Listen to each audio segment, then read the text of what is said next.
Кайрылуу күн достор, каналыма кош келиңиздер. Бүгүн мен өтө даамдуу жана камыры өтө жумшак болуп чыгуучу пиццанын рецепти менен бөлүшөм. Пиццанын камырына бизге суу, дрожж, кант, туз, суу-май жана ун керек болот. Эң биринчи идишибизге жылуу суу куюп, үстүнө туз салабыз. Андан соң кантты салабыз. Үстүнө дрожжду салабыз. Баарын жакшылап аралаштырып,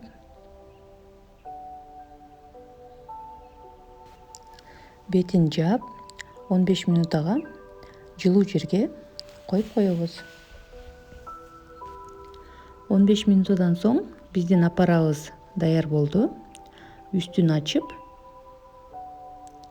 жакшылап аралаштырып, үстүнө суюк майыбызды куюп алабыз. Аны дагы жакшылап аралаштырып, андан соң унубузду аз-аздан салып отуруп, жуп-жумшак камыр жасап алабыз. Ушундай жуп-жумшак камыр жасап алдык. Андан соң бетин жаап 40 минутага жылуу жерге коюп коебуз. Андан соң биз пиццанын салмасын даярдап алабыз. Ал үчүн мага сыр, колбаса, помидор, кетчуп, майонез, моцарелла сыры керек болду. 40 минутадан соң камырыбызды алып, аны экиге бөлүп, 2 пицца даярдап алабыз. Бир бөлүгүн жакшылап жука кылып жайып алабыз.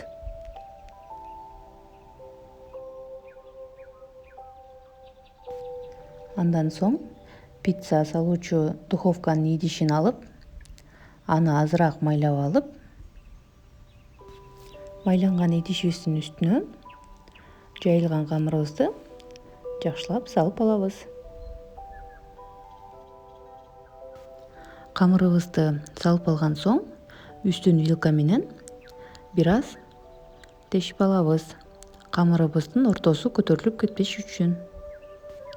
Анан үстүнө майонез жана кетчупту куюп, экөөнү аралаштырып, сүйкөп алабыз.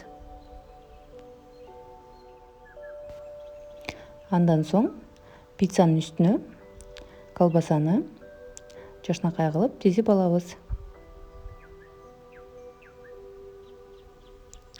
Анан помидорлорубузду дагы колбасанын үстүнө салып чыгабыз. Андан соң помидордун үстүнө бир аз майонез жагып койсоңуздар да болот. Андан соң сырды жакшылап үстүнө салып, моцарелла сырыбызды дагы үстүнө жашнакай кылып тизип алабыз. Биздин пиццабыз даяр. Аны кызып турган духовкага 180 градуска 25 минутага салып коебуз. 25 минутадан соң биздин пиццабыз даяр болду. Өтө керемет болуп бышты. Сөзсүз түрдө сиз дагы даярдап көрүңүз.